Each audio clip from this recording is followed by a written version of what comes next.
Membahas tentang kisah yang sangat besar dan juga agung yang bertepatan dengan bulan yang sedang kita lalui, Dzulhijjah. Kisah apa itu? Kisah tentang Hajjatul Wada, kisah tentang haji Nabi sallallahu alaihi wasallam. Kita tahu bahwa haji adalah salah satu daripada rukun Islam yang wajib seorang muslim mengimani dan juga mengamalkan. Bahkan ketika Jibril alaihi salatu wassalam menemui Rasul sallallahu alaihi wasallam kemudian bertanya, "Ya Muhammad, apa itu Islam?" Maka Nabi sallallahu alaihi wasallam kemudian menjawab, "Islam adalah Anda melakukan syahadat bahwa tidak ada sembahan yang berhak disembah kecuali Allah dan Muhammad adalah Rasulullah." Kemudian menegakkan salat, menunaikan zakat, berpuasa di bulan Ramadan dan melaksanakan. Artinya bahwa haji adalah satu di antara rukun-rukun Islam dan haji adalah amalan yang sangat agung dalam Islam. Sampai-sampai Nabi sallallahu alaihi wasallam memberikan sebuah keutamaan besar kepada orang yang mampu melaksanakan haji. Kata Nabi sallallahu alaihi wasallam, siapa yang melakukan haji ke Baitullah Al-Haram, dia tidak mengeluarkan kata-kata kecuali yang, dan dia tidak melakukan kefasikan dan kemungkar, maka dia pulang dalam kondisi seperti anak yang baru dilahirkan, artinya diampuni dosa-dosa. Bahkan lebih daripada itu, Nabi sallallahu alaihi wasallam sampai mengatakan, al-hajjul mabrur laisa lahul jaza indallah illal jannah. Haji yang mabrur artinya haji yang baik, yang merubah kehidupannya, merubah ibadah dan akhlak, tidak ada balasan yang pantas kecuali surga Allah subhanahu wa ta'ala. Ma'asyiral muslimin yang dimuliakan Allah subhanahu wa ta'ala, kalau kita melihat sejarah di zaman Nabi sallallahu alaihi wasallam, sebenarnya Nabi sallallahu alaihi wasallam ingin melaksanakan haji sejak tahun ke-8 Hijri. Akan tapi karena ada sesuatu hal, maka Nabi sallallahu alaihi wasallam tidak melaksanakan pada tahun ini. Kemudian ketika masuk pada tahun ke-9 Hijriah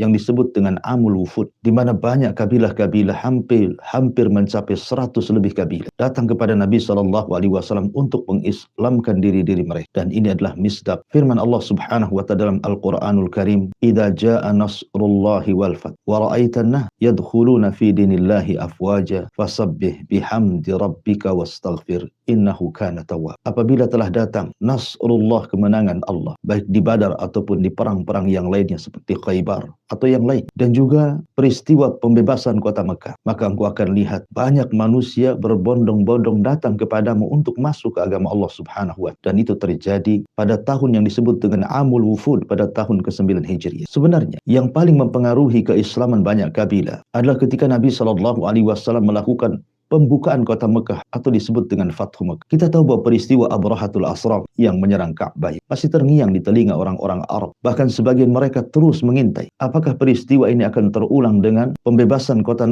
Mekah yang akan dilakukan Rasul dan juga para sahabatnya, ataukah ini bukti pembenaran bahwa dia adalah seorang nabi sehingga tidak mungkin terjadi apa yang telah terjadi kepada Abrahatul Asram. Ketika Nabi sallallahu alaihi wasallam betul-betul membebaskan kota Mekah, rupanya tidak terjadi apapun. Tidak seperti yang mereka dengar dari kisah-kisah nenek moyang atau bapak-bapak mereka, bahwa ketika Abraha hendak menghancurkan Ka'bah, Allah subhanahu wa ta'ala kirim ababil, burung-burung laut untuk menghancurkan mereka. Tapi Allah subhanahu wa ta'ala tidak menjadikan Rasul dan juga pasukannya dihancurkan oleh Allah subhanahu wa ta'ala dengan dikirimnya burung ababil. Justru ketika menguasai Mekah tidak terjadi apapun. Itu yang menyebabkan masuknya hidayah Islam ke hati-hati para kabilah-kabilah bahwa memang dia seorang nabi. Ya, memang dia seorang nabi. Sebagaimana perkataan Nabi sendiri, ana nabiyun la kadzib wa ana ibni Abdul Muttalib. Saya seorang nabi dan saya tidak berdusta, dan saya keturunan Abdul Muttalib. Ma'asyiral muslimin yang dimuliakan Allah subhanahu wa ta'ala, maka pada tahun ke-9 Hijriah inilah kemudian Nabi sallallahu alaihi wasallam mengutus Abu Bakar Siddiq radhiyallahu anhu untuk haji pertama, membawa para sahabat. Tapi Rasul tidak ikut dalam haji. Rasul meminta kepada Abu Bakar untuk memimpin. Maka berangkatlah beberapa orang bersama Abu Bakar Siddiq radhiyallahu anhu untuk melakukan haji tanpa kehadiran Nabi sallallahu alaihi wasallam. Karena tujuannya Nabi sallallahu alaihi wasallam memerintahkan Abu Bakar agar Abu Bakar menghapuskan segala bentuk kekufuran dan kesyirikan pada manasik haji. Tidak ada lagi orang yang haji telanjang menampakkan auratnya. Tidak ada lagi orang yang haji kemudian mengucapkan kalimat-kalimat pengagungan terhadap berhala-berhala orang-orang Arab. Betul-betul dibersihkan dari orang-orang musyrik dan dari cara-cara haji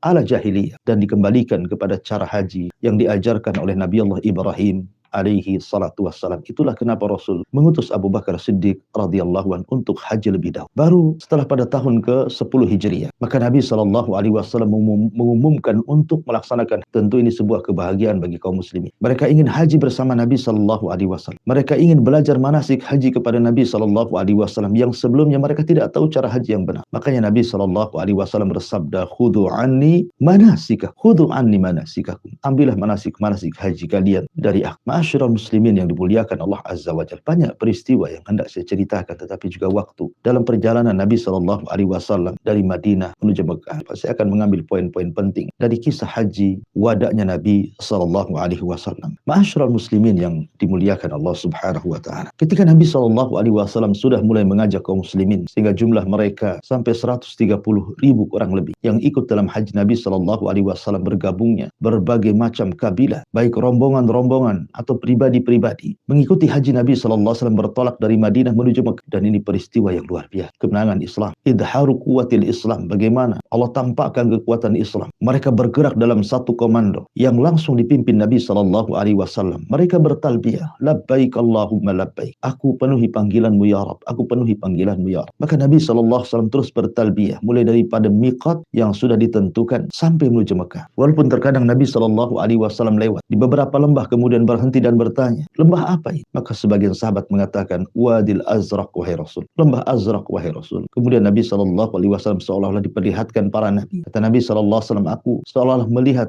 Nabi Allah Musa alaihi salatu wassalam habitun inda thani, turun dari bukit seraya melantangkan talbiyah labbaik Allahumma labbaik. Kemudian lewat di lembah yang lain, seolah-olah aku melihat Yunus ibn Matta alaihi salam bertalbiyah. Kemudian seolah-olah aku melihat Isa bin Maryam, dan begitu seterusnya, menunjukkan bahwa para nabi dan rasul mereka sangat mengagungkan. Ketika Nabi sallallahu alaihi wasallam kemudian melihat betul-betul Ka'bah, maka Rasul teringat dengan kakek buyut Nabi Allah Ibrahim alaihi salatu wassalam yang telah membangun Ka'bah sedemikian rupa bersama putranya Ismail alaihi salatu wassalam, kemudian berdoa kebaikan bagi penduduknya. Ma'asyiral muslimin yang dimuliakan Allah Subhanahu wa taala, ketika sampai Nabi sallallahu alaihi wasallam di Mekah dan pada tanggal 8 Hijriah, 8 Dzulhijjah, atau disebut dengan hari Tarwiyah, maka Nabi sallallahu alaihi wasallam kemudian bertolak menuju Mina. Disitulah Nabi sallallahu alaihi wasallam melaksanakan salat di qasar tanpa jam. Kemudian ketika pada tanggal 9 Dzulhijjahnya, maka Nabi sallallahu alaihi wasallam pun bertolak ke Arafah. Di sini ada peristiwa yang sangat penting sekali dalam sejarah, di mana Nabi sallallahu alaihi wasallam berkhutbah yang disebut dengan khutbatul wada, khutbah perpisahan Nabi sallallahu alaihi wasallam. Makanya juga hajinya disebut hajjatul wada, haji perpisahan Nabi sallallahu alaihi wasallam. Khutbah yang baligh, khutbah yang sangat menggetarkan, sampai-sampai sahabat yang mendengarkan khutbah Nabi sallallahu alaihi wasallam mengatakan, mata-mata kami berlinang ketika mendengarkan khutbah ini dan hati-hati kami bergetar, sebagaimana apa yang dikatakan Irbad ibn Sariyah radhiyallahu anhu, wa'adana Rasulullah sallallahu alaihi wasallam mau'idatan balighat wajilat minhal qulub wa dharifat minhal uyun. Nabi sallallahu alaihi wasallam berkhutbah dengan khutbah yang menggetar sampai mata-mata kami berlinang dan mencucurkan air mata, dan juga hati-hati kami bergetar mendengarkan khutbah, dan kami tahu seolah-olah itu khutbah perpisahan kami dengan Nabi sallallahu alaihi wasallam. Lalu apa isi khutbah? Tentu dalam waktu yang singkat Nabi sallallahu alaihi wasallam tidak mungkin akan memberikan khutbah panjang lebar menjelaskan tentang Islam dari awal sampai akhir. Tentu Rasul akan memilih poin-poin terpenting yang sangat dihajatkan kaum muslimin sepanjang hidup mereka sampai kiamat dibangkit. Kata Nabi sallallahu alaihi wasallam dalam khutbah ini sebagaimana diceritakan oleh Ibnu Ishaq,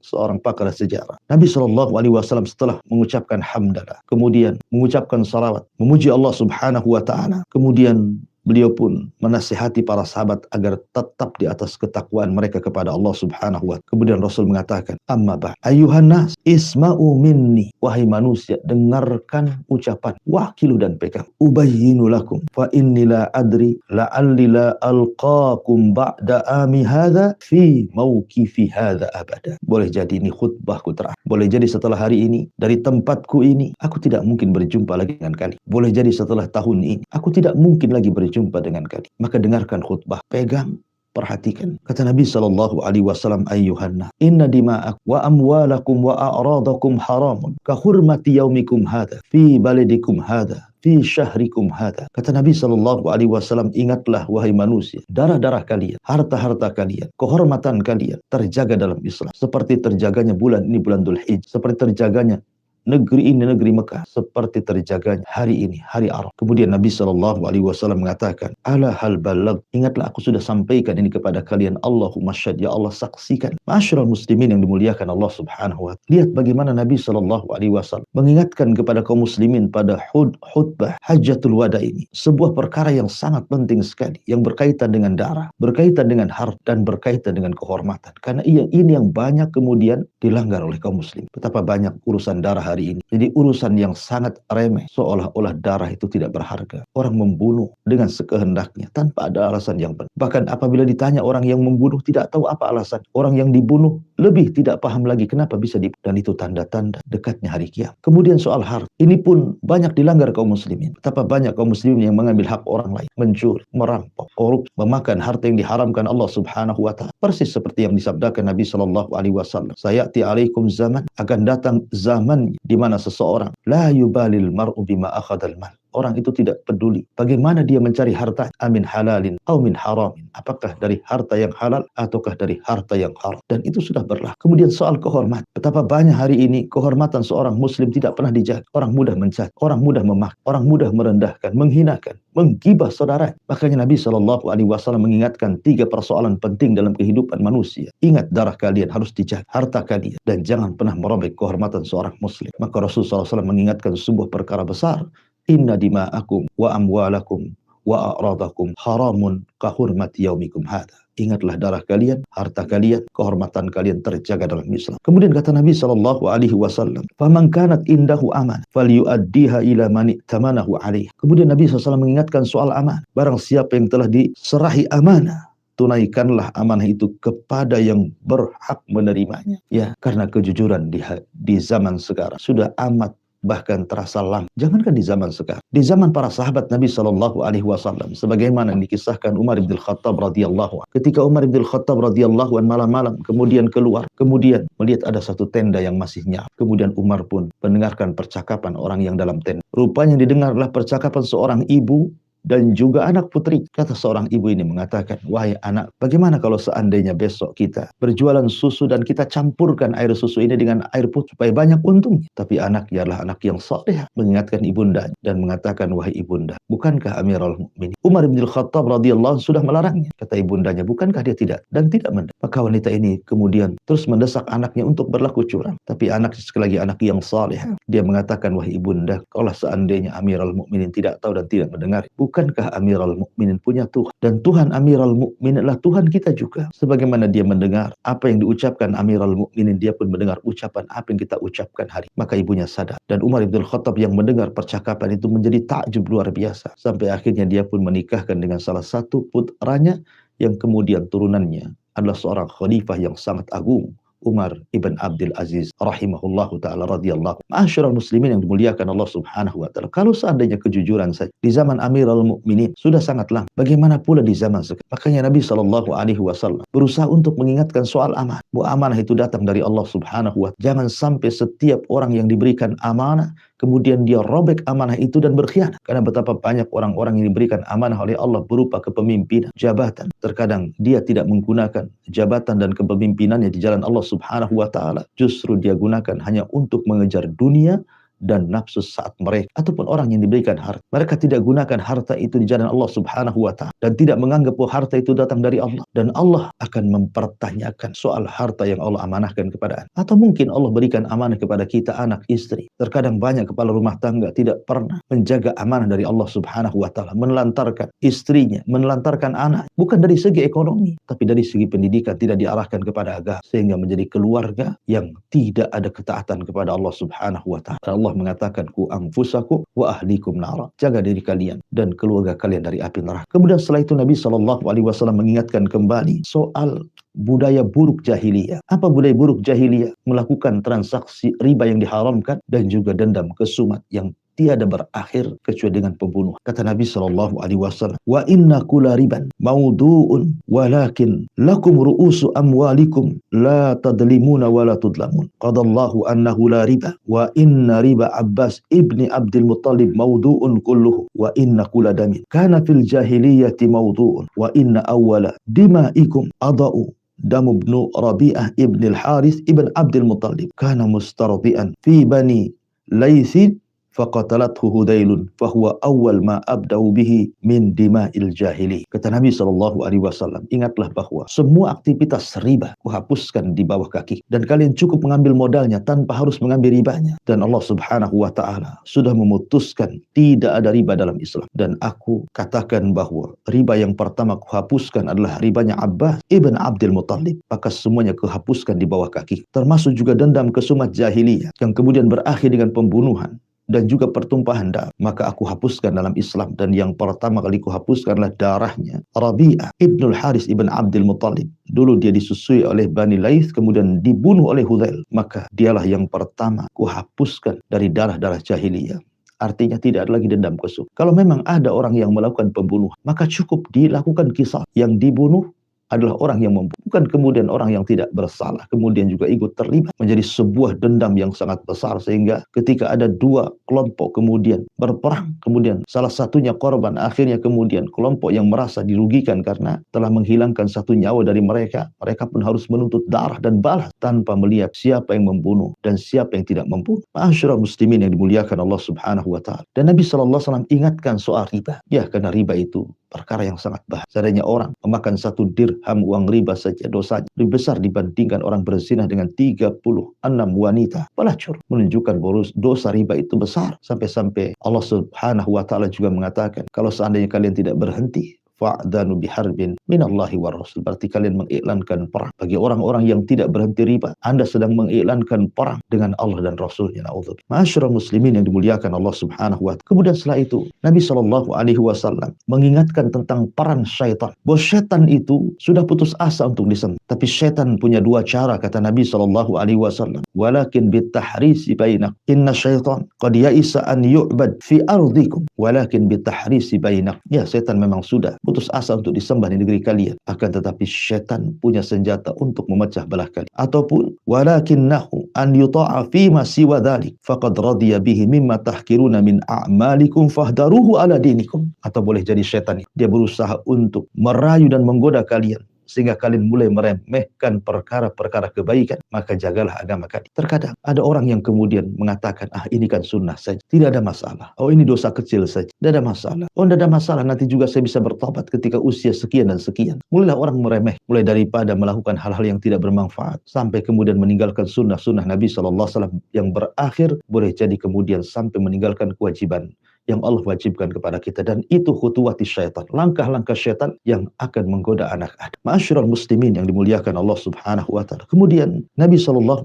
mengingatkan tentang hak suami istri. Bagaimana suami itu punya hak kepada istrinya, dan bagaimana juga istri punya hak kepada suaminya. Artinya suami istri punya tuntutan. Suami punya tuntutan kepada istri, istri punya tuntutan kepada suami. Makanya Nabi SAW mengatakan, ayyuhanna fa inna lakum ala nisaikum haqqa wa innahunna alaikum haqqa. Ingatlah bahwa kalian, wahai laki-laki, punya hak dan tuntutan kepada istri-istri kalian, dan kalian, wahai para wanita, juga punya hak dan tuntutan kepada suami kalian. Kemudian kata Rasulullah, lakum alaihin alla yuti'na furushakum ahadan takrahunahu. Di mana tuntutan kalian, wahai laki-laki, kepada istri kalian, kalian boleh mengatakan kepada istri kalian, jangan kalian masukkan siapapun yang aku benci ke rumah sini, ke rumah kita, siapapun, tanpa ada izin daripada suami. Maka tidak boleh istri memasukkan siapapun ke dalam rumah suaminya. Itu haknya, karena bisa menyulut kecemburuan atau hal-hal yang mungkin bisa menyulut kejahatan dan begitu terus. Wa alaihinna alla ya'tina bifahishatin mubayyin. Ataupun kepada mereka, para istri, untuk tidak mendatangkan hal-hal yang fahish, perselingkuhan, perzinahan yang jelas, mubayyin. Fa in fa'alna fa innallaha qad adina lakum an yahjuruhunna fil madaji wadribuhunna dharban ghaira mubar. Kalau seandainya mereka melakukan pelanggaran istri-istri kalian, Allah sudah mengizinkan, boleh memukulnya, boleh berpisah ranjang dengan, boleh memukulnya, tetapi dengan pukulan yang tanpa bekas. Tapi kalau mereka nurut, taat kepadamu, maka kewajiban kamu, kata Rasul, adalah rizquhunna wa kiswatuhunna bil ma'ruf, memberikan rizki dan pakaian yang baik. Kemudian Rasul mengatakan, istausu binisa'i khair, maka kuwasiatkan kepada kalian baik-baiklah mendidik istri-istri kalian. Ma'asyiral muslimin yang dimuliakan Allah Subhanahu wa ta'ala. Kemudian juga Rasul berpesan kepada kita tentang persatuan, ukhuwah Islamiyah. Dalam khutbah Hajjatul Wada, Rasulullah SAW kemudian mengingatkan soal persatuan, bahwa kita perlu bersatu, sebab persatuan itu mengokohkan kekuatan kaum muslimin. Kata Nabi SAW, inna kulla muslimin akhun li muslim, wa annal muslimina ikhwatun, fala yahillu limri'im min akhihi illa ma'atahu an tibi nafsi minhu, fala tadlimu anfusak. Wahai manusia, ingatlah bahwa setiap muslim saudara muslim yang lain, dan sesama kaum muslimin itu ikhwah bersaudara, maka tidak boleh mengambil sesuatu dari mereka kecuali karena kerelaan mereka. Jangan melakukan kezaliman kepada mereka. Subhanallah. Nabi SAW berwasiat soal persatuan, karena Rasul tahu bahwa umatnya akan berpecah menjadi 73 kelompok. Maka Nabi SAW kekhawatiran perpecahan itu ada. Makanya Rasul SAW mengingatkan terus tentang ukhuwah Islamiyah, tentang bahaya keretakan kaum muslimin. Karena itu bisa memecah belah dan menghilangkan kekuatan kaum muslimin, sehingga ketika itu musuh-musuh kaum muslimin mudah menguasai. Maka Nabi SAW tidak hendak kaum muslimin berpecah belah. Dan ini wasiat luar biasa tentang persatuan. Karena memang Allah sendiri mengatakan, wa'tasimu bihablillahi jami'an wa la tafarraqu. Berpegang teguhlah dengan tali Allah semuanya dan jangan berpecah belah. Kemudian Nabi SAW mengingatkan soal pentingnya istiqomah. Kata Nabi SAW, fala tarji'u ba'di kafiran yadribu ba'dukum riqabah. Janganlah kalian sepeninggalku kalian jadi kafir, murtad, berpindah agama, sehingga kalian saling menyerang satu dengan yang lain. Ingatlah kata Nabi SAW, taraktu fikum amraini lan tadillu ma tamassaktum bihima kitaballah wa sunnati. Aku tinggalkan kepada kalian dua perkara, dua pusaka yang kalian, kalau kalian memegangnya, kalian tidak mungkin sesat selama-lamanya. Al-Quran dan juga sunnah Nabi SAW. Dan banyak lagi wasiat-wasiat Rasul. Akhirnya Nabi SAW hanya mengatakan di akhir khutbahnya, wa antum tus'aluna anni fama antum qah. Ingat, kalian semua akan ditanya soal aku. Ya, salah satu pertanyaan yang akan ditanya oleh Allah Subhanahu wa taala soal tugas Rasul. Apakah Rasul sudah menyampaikan risalah? Apakah Rasul sudah menyampaikan amanah Allah Subhanahu wa taala? Kalian akan ditanya soal diriku, kata Rasul. Lalu kira-kira apa jawaban kalian di hadapan Allah? Maka para sahabat mengatakan, nashhadu annaka qad balag wa addaita wa nasahta. Maka mereka semua mengatakan, kami bersaksi semuanya wahai Rasul, engkau sudah menyampaikan semua. Engkau sudah memberikan nasihat kepada, engkau sudah melaksanakan amanah Allah Subhanahu wa taala. Maka dengan senang hati Nabi SAW mengisyaratkan telunjuknya ke langit dan mengatakan, Allahumma fashhad, Allahumma fashhad. Ya Allah saksikan, ya Allah saksikan, ya Allah saksikan bahwa aku sudah menyampaikan semuanya kepada umatku. Ya, karena ketika Hajjatul Wada turun ayat, al-yauma akmaltu lakum dinakum wa atmamtu alaikum ni'mati wa raditu lakumul Islam madin. Pada hari ini aku sempurnakan kepada kalian agama kalian, agama Islam. Ku sempurnakan nikmat kalian, nikmatul Islam, dan kuridhai Islam sebagai agama kalian. Artinya Nabi SAW tidak diwafatkan oleh Allah kecuali sudah menyempurnakan risalah Allah, sehingga kita tidak berhajat untuk menambah ataupun mengurang. Apapun keterangan tentang jalan ke sorga sudah dijelaskan. Apapun keterangan yang bisa menghindarkan dari api neraka pun sudah dijelaskan. Oleh karena itulah maka bersyukurlah kita memiliki agama yang sempurna, agama yang paripurna, yang orang Yahudi berbangga di hadapan Umar bin Khattab radhiyallahu anhu dan mengatakan, kalau seandainya ayat ini turun kepada bangsa kami Yahudi, tentu kami akan menjadikan hari turunnya ayat ini sebagai id kami. Bahkan dengan bangganya para sahabat seperti Salman Al-Farisi, ketika orang Yahudi mengatakan, ya Salman, apakah nabimu mengajarkan segala sesuatunya sampai kepada urusan jamban? Maka Salman Al-Farisi mengatakan, tentu kami bangga karena Nabi kami sudah mengajarkan segala sesuatunya sampai kepada urusan kecil, urusan jamban. Artinya kalau urusan jamban saja diatur dalam Islam, maka seluruh perkara dalam kehidupan manusia tentu ada aturan-aturan, dan itu tidak ada pada agama yang lain. Ma'asyiral muslimin yang dimuliakan Allah Subhanahu wa taala. Maka setelah Nabi SAW kemudian berkhutbah, melanjutkan manasik hajinya, kemudian mengajarkan bagaimana cara Ibrahim berhaji, sampai akhirnya Nabi SAW bertolak dari Mekah menuju Madinah. Dan Allah takdirkan 3 bulan setelah Nabi SAW wafat, dipanggil oleh Allah Subhanahu wa taala, dan agama yang ditinggalkan adalah agama yang sangat sempurna yang Allah Subhanahu wa taala anugerahkan kepada kita.